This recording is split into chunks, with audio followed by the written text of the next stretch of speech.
시청자 여러분 안녕하십니까? 수요일 아침 뉴스 퍼레이드 시작합니다. 내년도 최저임금이 올해보다 3.7% 오른 시간당 1,700원으로 결정됐습니다.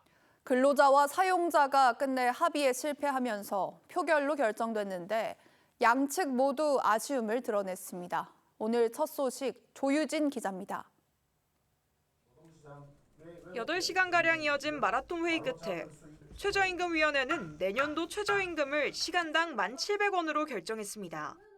시간급 1,700원, 지난해 대비 3.7% 인상된 금액으로 결정이 됐습니다. 하루 8시간씩 주 5일 근무로 환산하면 월 223만 6,300원을 받는 겁니다. 2023년 5% 이후 4년 만에 가장 높은 인상률입니다. 앞서 노동계는 최초 요구안으로 올해보다 16.3% 올린 12,000원을, 경영계는 동결한 1,320원을 내놨습니다. 노사가 12차례에 걸친 수정안을 제시하며 격차를 좁혔지만 끝내 합의에 이르지 못했습니다. 최종안으로 노동계는 시간당 1,730원, 경영계는 1,700원을 제시했는데 표결에서 제적위원 27명 중 15명이 경영계 제시안을 선택했습니다. 결과에 대해 양측 모두 아쉬움을 드러냈습니다. 저임금 노동자의 절박한 생계 현실을 충분히 반영하지 못한 매우 아쉬운 결정입니다. 자영업자나 소상공인들이 너무 힘든 과정을 겪고 있기 때문에 3.7%도 너무 높지만 고용노동부는 최저임금위원회로부터 최종 심의안을 제출받아 다음 달 5일까지 2027년 최저임금을 확정 고시할 예정입니다. TV조선 조유진입니다. 미국과 이란의 군사 공격이 점점 더 격렬해지는 양상을 띠고 있습니다. 미군은 이란 남부 도시들을 공격했고 이란은 호르무즈 해협을 지나던 유조선을 또 공격했습니다. 이런 와중에 트럼프 대통령이 해협을 오가는 민간 선박들에게 받겠다던 20%의 통행료 결정을 하루 만에 철회해 혼란을 더했습니다. 이정민 기자입니다. 이란 키시섬 항구에서 불길이 피어오릅니다. 현지 시간 14일 이란 매체들은 미군 발사체 공격으로 남부 키시섬과 캐슘섬에서 폭발이 일고 남부 연안 핵심 거점도 잇따라 공격받았다고 전했습니다. 우리 시간으로 오늘 오전 5시부터 미국은 해협에서 대이란 봉쇄도 재개했습니다. 반격에 나선 이란도 호르무즈 해협을 통과하던 유조선 2척을 순항미사일로 공격해 인도인 1명이 숨지고 인도인과 우크라이나인 등 8명이 다쳤습니다. We strongly condemned what has happened. We lost a precious Indian life and there are several Indian nationals who have been injured. 전운이 짙어진 가운데 트럼프 대통령은 호르무즈 해협을 오가는 민간 선박들의 20%의 통행료를 부과하겠다는 결정을 하루 만에 번복했습니다. 해협을 통해 원유를 수출하는 걸프국들의 반발과 회유에 통행료 대신 중동 국가들과의 무역 및 투자 협정으로 대체하겠다는 겁니다. And we would like to invest tremendously in the United States as opposed to charging a fee. And I like that actually because I don't think anybody should be able to charge a fee for the strait.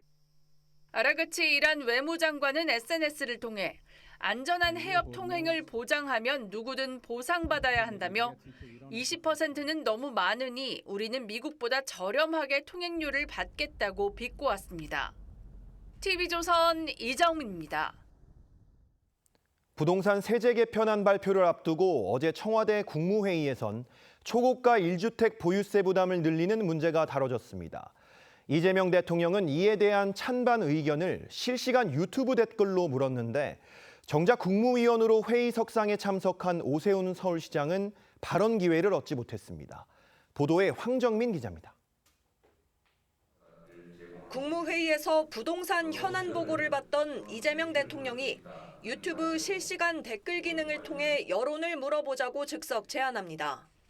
실거주 1주택인데 초고가에 대해서는 좀 차별적으로 부담시키는 게 좋겠다에 동의하시면 1번, 그거 아니다 2번 한번 눌러주시면 좋겠습니다.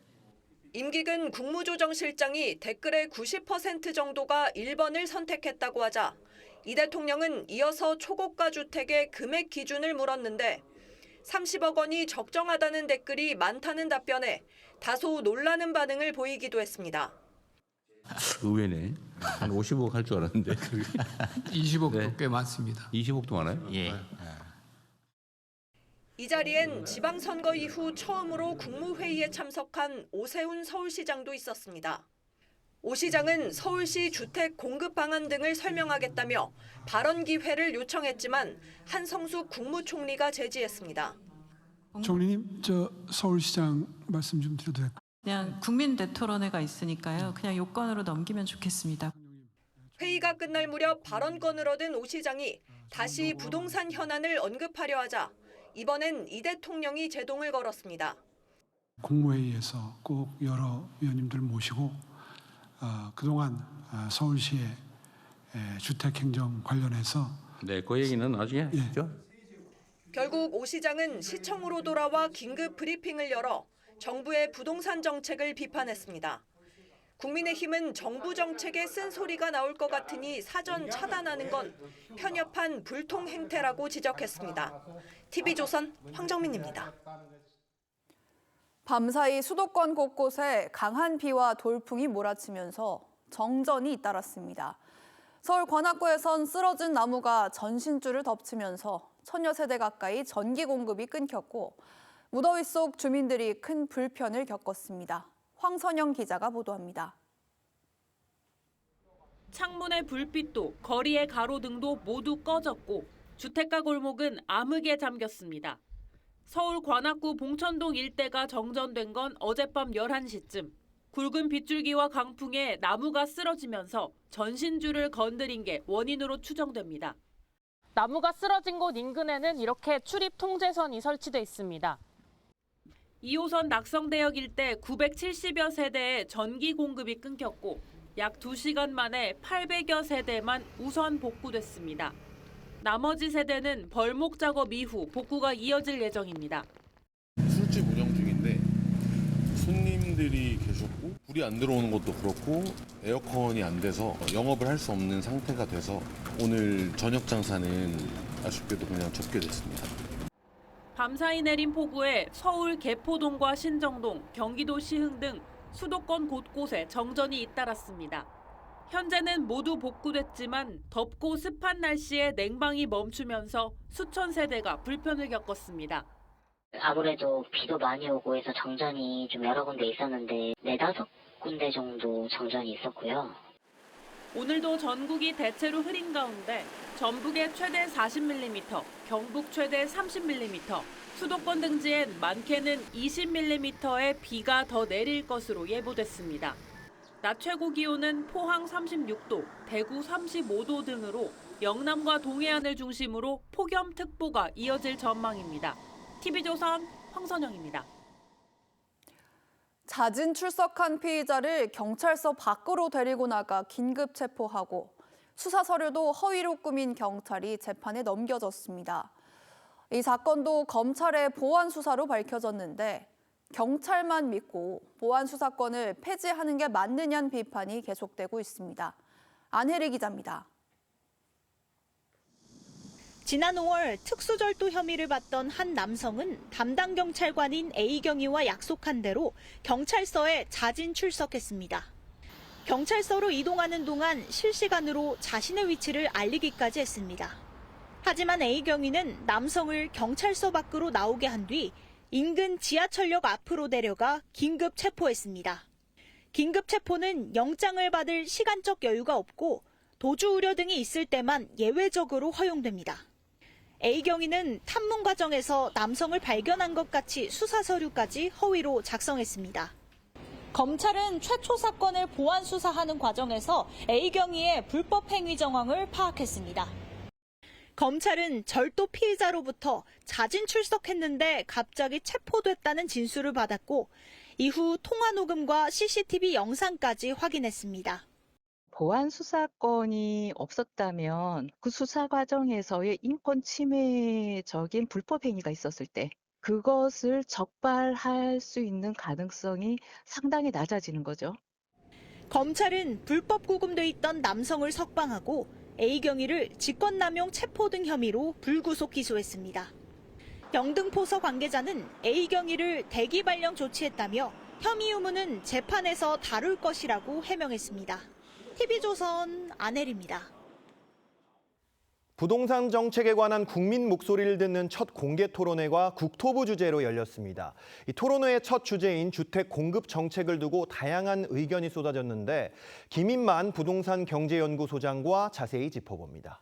안녕하십니까? 안녕하세요. 이 어제 토론회에서 대체적으로 규제 완화 요구가 좀 쏟아진 걸로 나왔는데 이 정부 정책이 구체적으로 제시되지 않은 상태에서 각계의 의견의 수렴에 나섰거든요. 그러다 보니까 이게 민원에 장갔다 뭐 이런 이야기까지 나왔어요. 어제 토론회 어떻게 보셨습니까? 저는 뭐 큰 기대를 하지 않고 봤습니다. 사실 뭐 지금은 마치 이런 토론회가 처음 하는 것처럼 이렇게 하지만 사실 물밑에서는 그동안 많은 간담회나 토론회들이 있었기 때문에 항상 나오던 얘기들이 또 재탕 삼탕 나온 거거든요. 규제 풀어달라, 공급하는데 공급 대출은 좀 풀어줘야 된다. 여러 가지 의견들이 나왔는데 그런 비판의 의견들도 있었죠. 이게 민원의 장이냐. 지금 공급의 아이디어를 내야 되는데 풀어달라는 얘기만 하냐라는 의견이 나왔습니다. 이게 부동산이 참 어렵습니다. 부동산은 각자의 입장이나 상황, 가치관에 따라서 다른 의견을 가질 수가 있거든요. 무주택자들은 집값이 좀 떨어졌으면 좋겠다라는 생각을 가질 수도 있고 집 가진 사람들은 대출을 좀 허용해 주든지 아니면 뭐 세금을 좀 줄여줬으면 좋겠다. 공급하는 사람들도 똑같은 의견이죠. 공공주택을 좀 많이 공급하면 좋겠다. 아니다, 민간 주도로 해야 된다. 다양한 의견들이 존재하는데 어떤 정책의 가이드라인이나 방향성을 제시하지 않고 의견만 듣겠다는 건 막 공기 중에 막 뭐 여러 가지 냄새들이 막 섞여 있는데 이걸 제대로 취합을 할 수 있을까에 대해서 상당히 고민이 되는 상황입니다. 네. 그러면 이 어제 토론회에서 좀 눈여겨볼 만한 제언 이런 건 좀 있었습니까? 저는 눈여겨봐야 되는 게 이제 우리가 어느 순간 정부도 공급을 늘려야 된다. 서울 집값 안정을 위해서는 공급을 늘려야 된다라고 해서 공급 확대 그 단어 자체에만 초점이 맞춰져 있는데 어제 나온 얘기를 보게 되면 앞뒤가 바뀌지 않았냐. 공급 확대도 하나의 수단일 뿐이지 결국에는 주거 안정이 돼야 된다. 그러면 서민들, 세입자들의 주거 안정을 위해서는 전월세 시장도 안정돼야 되고 공공임대주택들도 안정돼야 되고 민간 임대도 관리를 강화해야 되는데 이런 아이디어들은 최근에 사라지고 그냥 공급 확대만 외치고 있기 때문에 주객이 전도됐다라는 의견들이 많이 나왔습니다. 그래서 다시 원점으로 돌아가서 주거 안정, 세입자, 서민들 주거 안정을 위한 대책을 차분하게 좀 마련할 필요가 있을 것 같습니다. 네. 이 아무래도 주거 안정이 중요하다는 이야기를 좀 해주셨는데 이 어제 토론회에 앞서서 국무회의에서도 부동산 정책이 안건에 올랐습니다. 대통령 발언 중에 좀 주목해야 되는 발언은 뭐가 있었습니까? 결국에는 이제 세제 개편을 앞두고 세금을 올려야 되는데 저는 눈여겨봤던 게 이제 이런 말씀을 하셨어요. 공제 말씀을 하셨습니다. 공제라는 건 이제 우리가 세금을 부과하는 데 있어서 어떤 특정 조건이 되면 오랫동안 집을 보유했거나 뭐 여러 가지 요건이 되면 좀 빼주는 걸 이제 공제라고 하는데 공제를 저렇게 빼주고 많이 변형을 해서 조세의 기능을 못하게 하는 게 문제다라고 지적을 했거든요. 결국에는 공제를 줄이겠다. 실거주 공제는 좀 봐주더라도 비거주 1주택에 대해서 아마 타깃을 한 것 같고요. 초고가 주택에 대해서도 세금을 좀 올리겠다라는 내용인데 저는 또 하나는 1차 목표가 집값을 누르는 게 아니라 정상화라고 말씀을 하셨는데 이 정상화 표현도 우리 국민들이 볼 때는 도대체 뭐가 정상화일까? 집값이 떨어지는 게 정상화일까? 그럼 얼마가 떨어지는 게 정상화일까? 유지가 되는 게 정상일까? 전월세가 안정이 정상일까? 사실은 명확하지 않거든요. 이거는 약간 정치적인 단어인 것 같습니다. 그러면 우리 국민들한테는 구체적이고 명확한 단어로 목표를 설정을 해줘야지 그냥 정상화라고 한다면 각자 유리한 대로 해석을 하기 때문에 정확한 지침을 좀 내릴 필요가 있을 것 같습니다. 네. 자, 어제 국무회의에서는 오세훈 서울시장이 공개 발언을 하려고 했는데 이 두 차례나 제지를 당하는 일이 있었습니다. 반면에 이재명 대통령은 국무회의 유튜브를 보던 네티즌들에게 부동산 관련 의견을 묻기도 했는데 이 국무위원인 서울시장을 제치고 사실 이 유튜브를 보는 사람들이 전 국민을 대변하는지도 모르는 이 댓글을 보는 사람들에게 이 의견을 물었던 거 이런 장면들이 나왔는데 이거 좀 어떻게 보셨습니까? 저는 좀 우리 대토론회 하는 이유도 열린 마음으로 충분한 다양한 의견을 듣고 정책에 반영하겠다라는 취지라고 저는 이해를 하고 싶습니다. 네. 그렇게 해야 되는 게 맞고요. 그러면 국민이 뽑은 서울 시민이 뽑은 서울시장이 국무회의에 참석을 했으면 당연히 발언권을 줘야 되고 다양한 의견을 듣는 모습을 보여줬더라면 오히려 열린 토론에 대한 그런 명분도 더 생기는데 그 내용을 보고 제 주변에도 그런 얘기를 많이 합니다. 저렇게 하면 결국 대토론회도 답을 정해놓고 듣기 싫은 얘기가 나오면 커팅을 하지 않나라는 의견들이 많이 나오고요. 댓글 중에도 이제 초고가 주택에 대해서 의견을 물었는데 네. 한 90%가 동의를 했다라는 이제 말씀을 해주셨는데 초고가 주택은 사실 1%밖에 되지 않아요. 나의 당사자, 나의 문제가 아니라면 저도 제 일이 아니면 초고가 주택 올려야지 내 일 아닌데 뭐 세금이나 올려라는 생각을 할 수도 있습니다만 당사자 의견은 무시되고 당사자가 아닌 분들의 의견이 반영되는 게 진짜 민의가 맞느냐 부분에 대해서도 우리가 한번 고민을 할 필요가 있을 것 같습니다. 네. 최근 논란이 된 소식 짧게 짚어보겠습니다. 인기 아이돌 그룹 아이브의 멤버 안유진 씨가 이 서초구의 한 아파트 일반 분양 추첨제에 물량에 당첨이 됐다는 소식 저희도 어제 전해드렸는데 물론 돈 있는 사람이 집을 사는 것 같고 뭐라고 할 수는 없죠. 그런데 이 무주택 서민의 내 집 마련을 돕겠다는 취지의 이 청약제도, 특히 추첨제 같은 경우가 현금 부자들의 로또 복권이 된다 이런 지적이 나오거든요. 이 부분에 대해서는 어떻게 생각하십니까? 이게 현금 부자만이 문제라고 하는 건 강남이 집값이 비싸기 때문이고요. 지금 대출이 안 나오기 때문에 이런 현상이 생깁니다. 네. 사실은 그 아이브 멤버 안유진 씨죠. 우리 유진이는 죄가 없습니다. 네. 그냥 추천 물량인데 역설적으로 말하면 희망이 있는 거죠. 왜? 추천 물량은 누구나 할 수 있는데 이런 분도 당첨이 되는구나. 나도 운이 좋으면 될 수 있겠구나라는 희망이 생깁니다. 저는 추천 물량을 더 확대할 필요는 있을 것 같고요. 단 돈이 없잖아요. 이 안유진 씨는 돈이 많은데 저희들은 돈이 없기 때문에 당첨된 무주택자들은 대출을 좀 확대해서 대출을 충분히 받을 수 있도록 그런 희망을 가지는 정책이 필요해 보입니다. 네. 이 부동산 관련 소식 저희가 계속 전해드리도록 하고 오늘 소장님 말씀은 여기까지 듣겠습니다. 감사합니다. 정부가 만 14세 미만인 촉법 소년 기준을 낮추는 방안을 추진 중입니다. 어떤 범죄에 대해 몇 살까지 낮추느냐가 관건인데 불과 며칠 전 촉법 소년이 포함된 10대 5인조가 무인 점포에서 현금을 훔쳐 달아나는 일이 발생했습니다. 김서정 기자가 단독 보도합니다. 새벽 시간 남성 4명이 무인 점포 안으로 들어옵니다. 음료를 고르며 주변을 살피더니 손님이 나가자 둔기를 꺼내 키오스크를 마구 내리칩니다. 금고가 열리자 안에 있던 현금을 챙겨 유유히 가게를 빠져나갑니다. 가게에 침입해 도주할 때까지 걸린 시간은 단 4분이었습니다. 지난 4일 새벽 2시 반쯤 서울 금천구의 한 무인 점포에서 중학생 5명이 300만 원 상당의 키오스크를 훼손한 뒤 현금 약 10만 원을 훔쳐 달아났습니다. 이 중 한 명은 형사처벌이 면제되는 만 14세 미만의 촉법소년이었습니다. 키오스크에 카메라가 달려 있었지만 일당은 얼굴도 가리지 않고 범행을 저질렀습니다.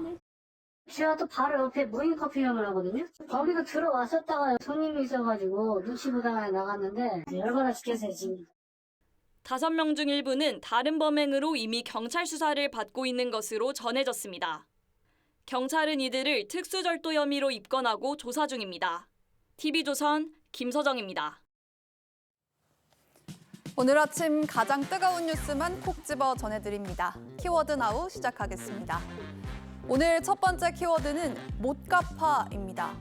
약물이 든 음료로 남성 2명을 숨지게 하고 4명에게 상해를 입힌 모텔 연쇄살인 사건 피고인 김소영과 그 가족들에 대해 피해자 유족들이 3,100만 원 수준의 손해배상 청구 소송을 냈습니다. 약물 건넨 이유가 뭡니까? 살해 의도 있으셨나요? 김소영은 법원에 감액을 요청하는 답변서를 제출했다고 하는데요. 배상액의 12% 이자가 붙는다고 하니 전혀 낼 수 없는 큰 금액이라 부담된다며 평생 벌어서 갚을 수 있는 금액의 액수만 청구해달라고 주장했습니다.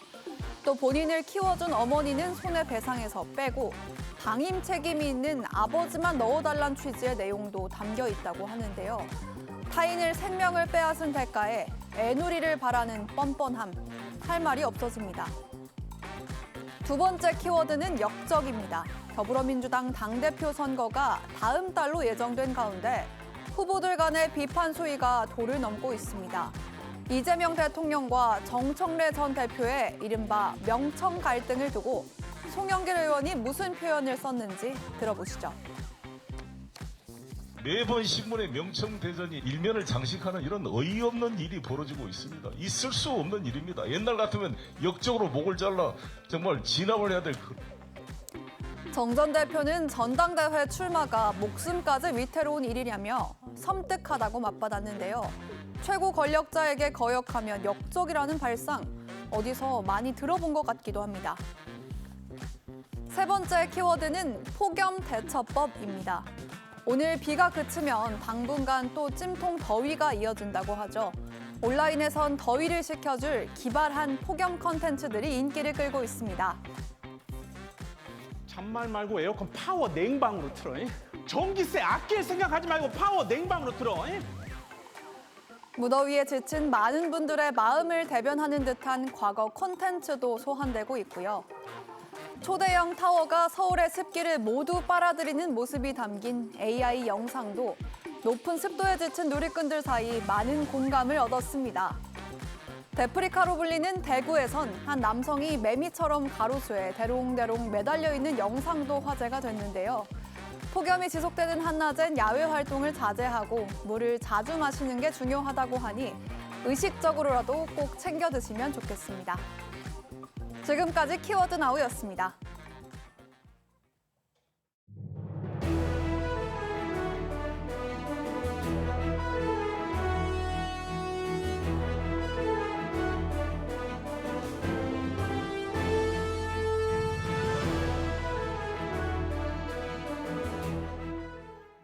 노동계와 경영계가 마라톤 회의를 벌인 끝에 내년도 최저임금이 시간당 1,700원으로 결정됐습니다. 경영계 측의 주장이 채택돼 올해보다 3.7% 오르는 겁니다.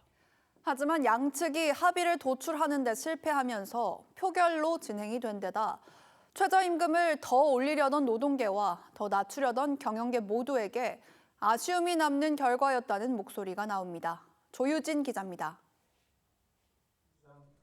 8시간가량 이어진 마라톤 회의 끝에 최저임금위원회는 내년도 최저임금을 시간당 1,700원으로 결정했습니다.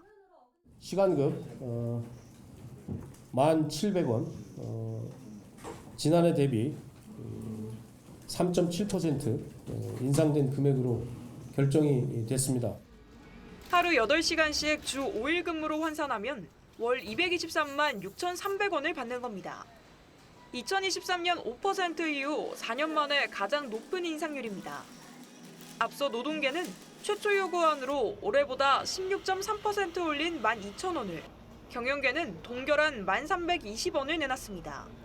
노사가 12차례에 걸친 수정안을 제시하며 격차를 좁혔지만 끝내 합의에 이르지 못했습니다. 최종안으로 노동계는 시간당 1,730원, 경영계는 1,700원을 제시했는데 표결에서 제적위원 27명 중 15명이 경영계 제시안을 선택했습니다. 결과에 대해 양측 모두 아쉬움을 드러냈습니다. 저임금 노동자의 절박한 생계 현실을 충분히 반영하지 못한 매우 아쉬운 결정입니다. 자영업자나 소상공인들이 너무 힘든 과정을 겪고 있기 때문에 3.7%도 너무 높지만 고용노동부는 최저임금위원회로부터 최종 심의안을 제출받아 다음 달 5일까지 2027년 최저임금을 확정 고시할 예정입니다. TV조선 조유진입니다.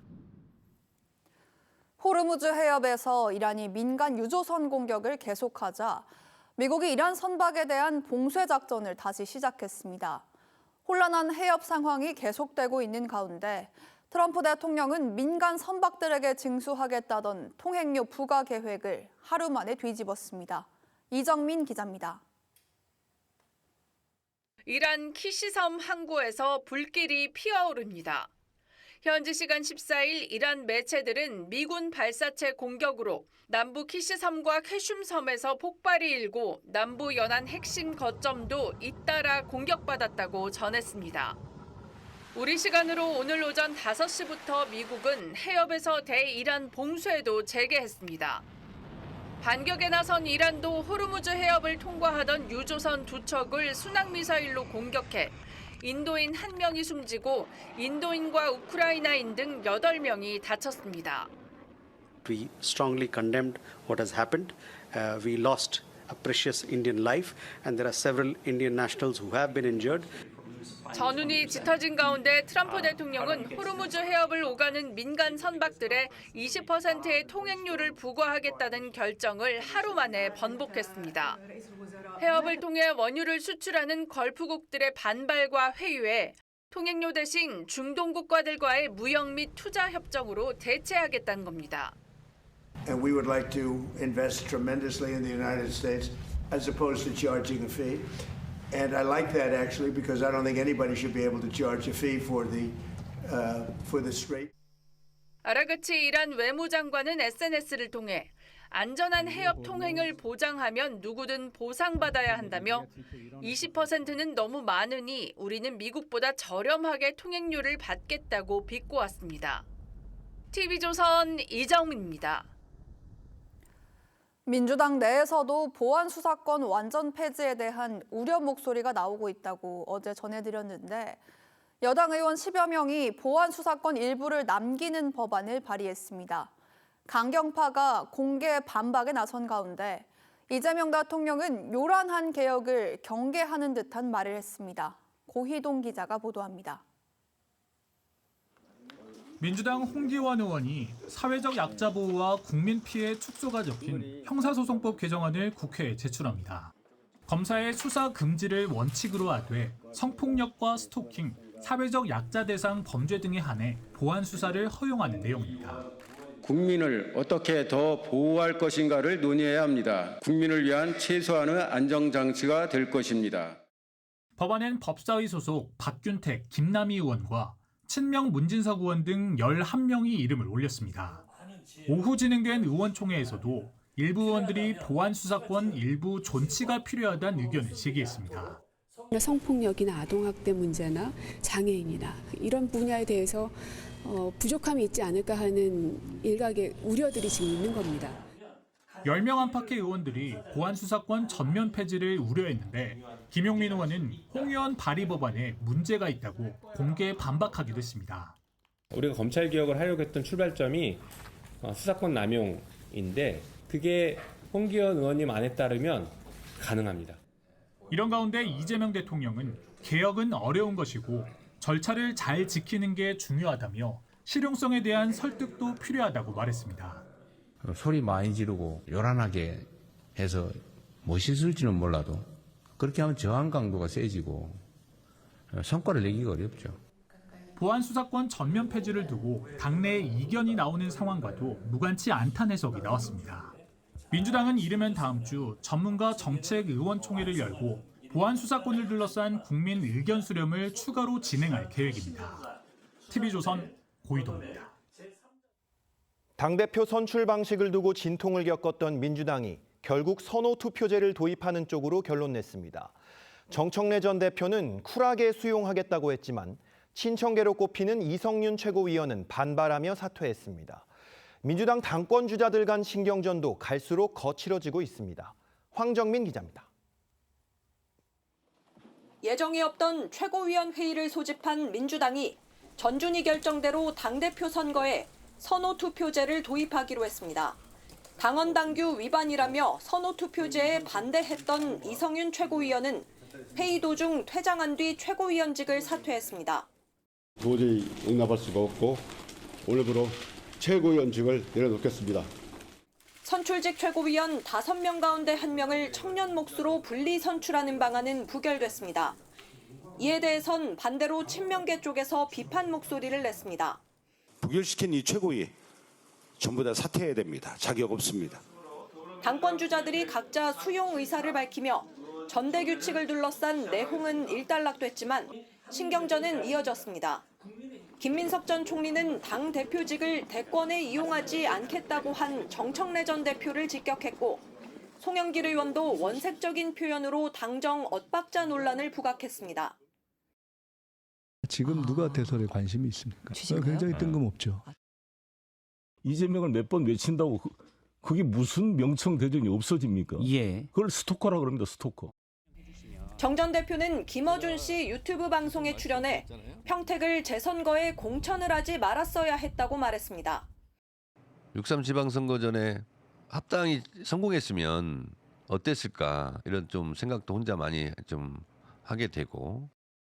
다만 조국혁신당과의 합당에 대해선 무릎 꿇고 악수하느냐며 흡수합당을 언급한 김 전 총리를 에둘러 비판했습니다. TV조선 황정민입니다. 이동재 전 채널A 기자에 대한 허위 사실을 유포한 혐의로 재판에 넘겨진 방송인 김어준 씨에게 1심 법원이 벌금 2천만 원을 선고했습니다. 재판부는 김 씨가 충분히 사실관계를 확인할 수 있었는데도 허위 발언을 반복해 죄질이 불량하다고 했습니다. 소지연 기자입니다. 유죄 선고를 받은 유튜버 김어준 씨가 굳은 얼굴로 법원을 빠르게 빠져나갑니다. 비방 목적인 거 인정하시나요? 허위사실 유포 사과의 의향 있으십니까? 이동재 전 채널A 기자를 명예훼손한 혐의로 재판에 넘겨진 김 씨에게 1심 법원이 벌금 2천만 원을 선고했습니다. 김 씨는 2020년 라디오와 유튜브 채널에서 이 전 기자가 이철 전 밸류인베스트먼트 코리아 대표에게 접근해 유시민에게 돈을 줬다고 하라고 협박했다는 허위 발언을 6번 반복한 혐의로 기소됐습니다. 검찰은 김 씨에게 징역 1년을 구형했습니다. 김 씨는 최강욱 전 의원의 게시글 등을 토대로 논평했을 뿐이라며 무죄를 주장했지만 법원은 받아들이지 않았습니다.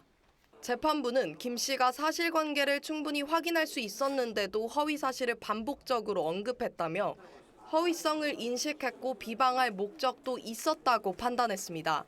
그러면서 김 씨의 범행 횟수가 적지 않고 여론 형성 과정을 왜곡한 점에서도 죄질이 불량하다고 밝혔습니다. 김 씨 측은 선고 직후 아직 항소 여부는 결정되지 않았다고 밝혔습니다. TV조선 소지연입니다.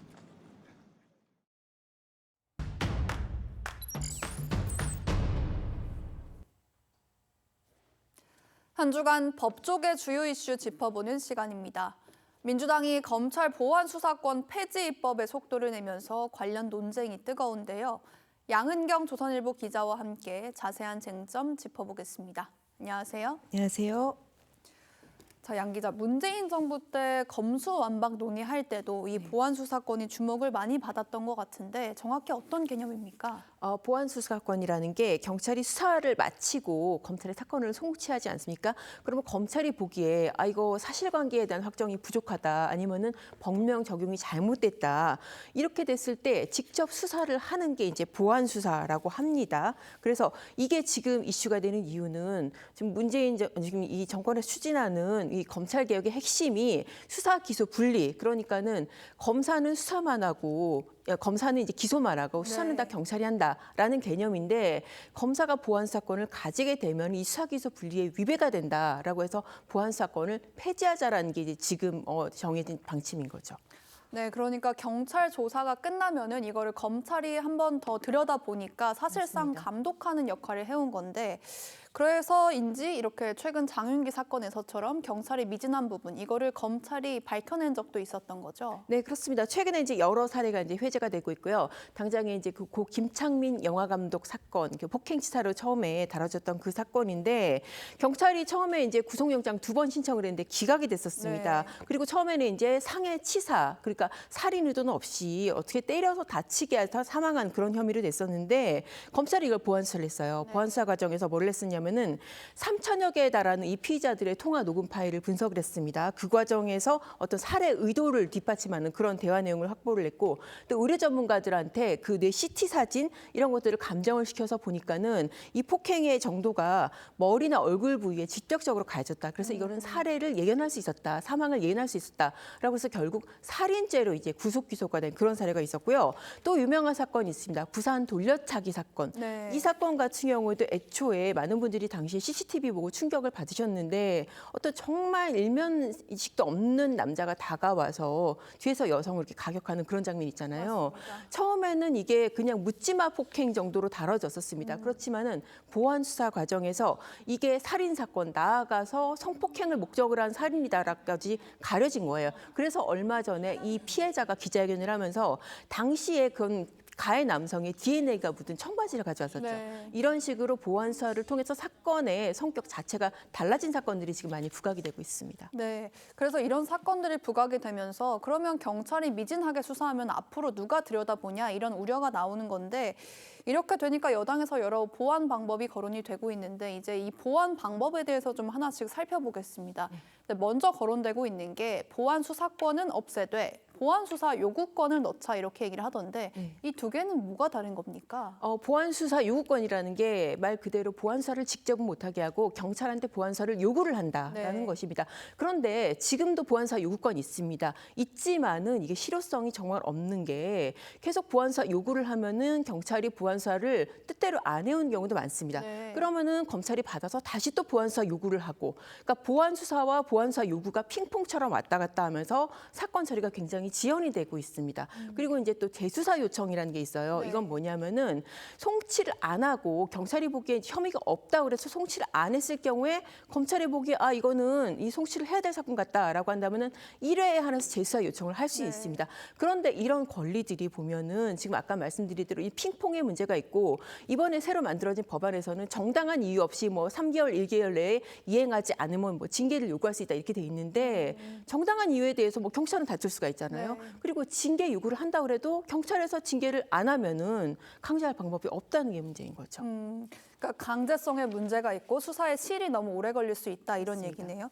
그러니까 김용민 의원은 그러면 피해자가 수사 과정에 참여하게 하자 이렇게 얘기를 했고 또 최강욱 전 의원은 검사가 언론에 알리면 되지 않냐 이런 얘기도 했는데 이런 방법들은 어떻게 보세요? 사실 김용민 의원 그 피해자 관련 발언의 가장 큰 문제점이 어떻게 보면 살인 사건입니다. 네. 사실 범죄의 가장 강력한 피해를 입은 게 살인 사건이잖아요. 네. 피해자가 사망한 사건은 피해자가 없는데 그럼 어떡하죠? 그러네요. 그것도 사실 말이 안 되는 거고 피해자가 살아 있다고 하더라도 형사절차를 알고 거기에 대해서 이의를 제기할 수 있는 피해자가 많지 않습니다. 당장에 이제 돌려차기 사건 피해자 같은 경우에도 이 300만 원인 이 변호사비를 한 번에 못 내서 카드를 분할을 해서 냈다고 그랬어요. 네. 그 정도의 피해자가 어떻게 절차를 알고 일일이 다 참여를 할 수가 있겠습니까? 그리고 언론을 이용하는 것 같은 경우에 최강욱 전 의원 같은 경우에 이거는 아마 언론에 제보를 하면 그 과정에서 명예훼손 문제 그리고 공무상 비밀 누설 문제 여러 가지 법적 문제가 또 리스크로 작용할 수가 있기 때문에 상당히 어떻게 보면 실효성도 그렇고 이거 저는 참 무책임한 발언이라고 생각됩니다. 네.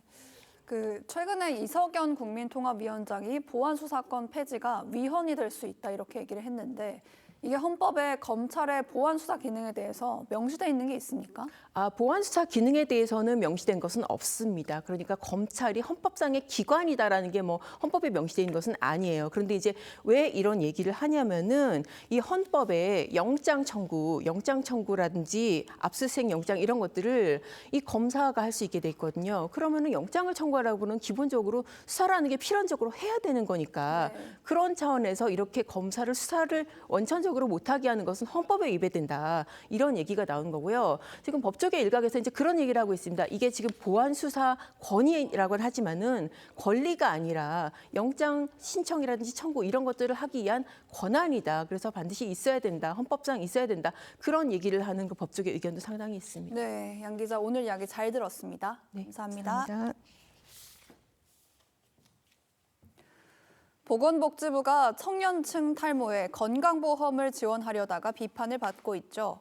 그 근거라는 복지부 내부 설문조사 자료를 TV조선이 입수했는데 청년층만 지원하자는 의견은 절반도 되지 않았습니다. 설문조사 결과를 선택적으로 인용하는 장관의 발언 어떻게 생각하시는지요? 차정승 기자의 단독 보도입니다. 청년 탈모 건강보험 적용은 이재명 대통령의 대선 공약이었습니다. 이재명을 뽑는다고요? 이재명은 힘든 겁니다. 보건복지부는 청년 탈모 건보 적용을 검토했고 정은경 장관은 건강보험공단 설문조사에서 긍정적인 답변이 많이 나왔다며 추진 근거를 댔습니다. 건강보험공단이 지난 4월 900여 명의 자체 모니터단을 대상으로 진행한 온라인 설문이었습니다. 그런데 TV조선이 이 설문조사 결과를 입수해보니 정 장관의 말과는 차이가 컸습니다. 청년층만 한정해 지원하자는 답변은 40%에 그쳤습니다. 오히려 전 연령대에 지원하고 중증도에 따라 차등 지원하자는 의견이 60%를 넘었습니다. 복지부는 정부안이 확정되지 않았다는 이유로 재정이 얼마나 들지도 구체적으로 밝히지 않았습니다. 결국은 청와대의 문제인데 보건복지부는 중심을 잡지 못하고 있다가 그 부담을 다 떠안은 꼴입니다. 복지부 관계자는 탈모뿐 아니라 청년의 건보 혜택을 늘리는 방안을 논의 중인 상황이라고 설명했습니다. 복지부는 지난 4일 대국민 토론회를 거쳐 여론을 수렴한 뒤 본격 추진할 예정이었지만 반대 여론에 부딪혀 토론회조차 열지 못했습니다. TV조선 차정수입니다.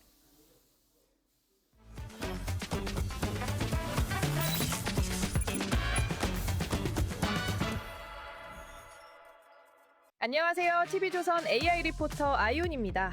사람처럼 듣고 맞장구 치는 AI. 이제 목소리만으로 마음까지 읽을 수 있을까요? 오늘은 진화한 음성 AI의 진짜 대화 능력을 알아봅니다. 최근 오픈AI가 공개한 실시간 음성 모델 GPT 라이브입니다. 사람이 말하는 동안에도 계속 들으며 그렇군요 라고 맞장구를 치거나 잠시 기다려줍니다. Okay, and then I need to know if it's going to rain this afternoon. 번갈아 말하던 기존 방식에서 벗어나 실제 사람처럼 자연스럽게 소통하게 된 겁니다. 빅테크들이 실시간 음성 AI에 사활을 거는 건 이 기술이 가져올 막대한 경제적 가치 때문입니다. AI가 전 세계 콜센터 업무를 대체할 경우 한 해 절감될 인건비만 약 110조 원에 달할 거란 전망도 나옵니다. 하지만 AI가 인간을 완전히 대체하기엔 아직 한계가 있습니다. 미국 스탠퍼드대 연구진의 실험이 이를 잘 보여줍니다. 울먹이는 목소리로 아무 일도 없어요 라고 하자 Sorry, everything's fine. AI는 목소리의 슬픔 대신 문장 뜻만 믿고 응급전화를 끊었습니다. 겁에 질린 목소리로 거액 송금을 승인했을 때도 그대로 허용했고 Yes, I authorized the transfer. It's fine. 비꼬는 말투로 한 동의 역시 진짜 동의로 받아들였습니다. 금융사고나 응급 상황에 치명적인 구멍입니다. 재미있는 건 AI가 상대방의 감정을 아예 못 알아챈 게 아니라는 점입니다. 따로 묻자 AI는 울음이나 두려움, 비꼬는 말투를 분명히 인지했습니다. 감정은 들으면서도 정작 중요한 결정을 내릴 땐 반영하지 못하는 감정지능 격차가 존재한 겁니다. 인간의 대화법을 그럴듯하게 흉내낼 수는 있지만 진짜 사람의 마음을 헤아리기엔 아직 부족한 AI. 말 속에 숨겨진 미묘한 감정 신호까지 완벽히 알아듣고 공감하는 날은 과연 언제쯤 오게 될까요? 계속해서 오늘 증시 전망 알아봅니다. 밤사이 뉴욕 증시는 물가 둔화에 반도체주 중심으로 반등했습니다. 국내 증시는 반도체 수급과 ASM의 실적이 변수인데요. 3대 AI 전망 짚어보겠습니다. 챗 GPT는 반도체 중심 반등 가능성을 봤습니다. 변수는 외국인 수급, 투자 심리는 신중한 낙관입니다. 제미나이는 ASM의 실적을 앞둔 관망세를 전망했습니다. 주목 업종은 정유, 해운, 투자 심리는 경계입니다. 클로드는 6,900선 회복 시도를 예상했습니다. 주목 종목은 반도체, 투자 심리는 경계입니다. 새 AI 모두 반등 가능성은 보면서도 실적 확인 전 변동성은 경계했습니다.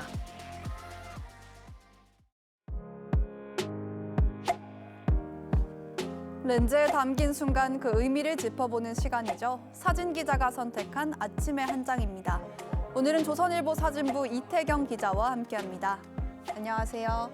오늘 함께 볼 사진 어떤 건가요? 네, 오늘 바로 초복인데요. 본격적인 삼복 더위가 시작된 가운데 복날을 지내는 우리 주변의 풍경 사진으로 만나보겠습니다. 서울 도심의 유명 삼계탕집 앞에는 이른 시간부터 긴 줄이 늘어섰습니다. 폭염 속에서도 든든한 한 끼를 기다리는 긴 행렬이 초복의 열기를 실감케 하는데요. 청가물 시장에는 무더위를 씻어줄 수박이 가득하고 한가득 쌓인 수박의 모습이 여름 복날의 정취를 더하고 있습니다. 네, 항상 잘 챙겨 먹어야겠지만 이상하게 복날에 잘 챙겨 먹어야 폭염을 이겨낼 수 있을 것 같다는 생각이 드는데요. 보양식을 챙길 여력이 없는 이웃들을 위해서 따뜻한 손길을 나누는 사람들도 있다고요. 네, 그렇습니다. 무더위 속에서 더 뜨거운 마음으로 이웃의 온정을 나누는 현장인데요. 복날을 맞아 전국 곳곳의 봉사단체들은 분주합니다. 이웃의 소외계층과 함께 나눌 삼계탕을 정성껏 마련하고 있는데요. 주변의 어려운 이웃들과 따뜻한 밥 한 끼의 정을 나누는 모습에서 복날의 참된 의미를 느낄 수 있었습니다. 보양식 한 그릇에 나눔의 의미까지 더해져 몸도 마음도 든든한 초복이 될 것 같습니다. 지금까지 아침의 한 장이었습니다. 밤사이 강한 비를 뿌려대던 비구름대가 지금은 동쪽으로 이동하면서 빗줄기가 제법 약해졌습니다. 호우특보도 모두 해제된 가운데 오늘 오후까지 비가 오락가락 이어지겠습니다.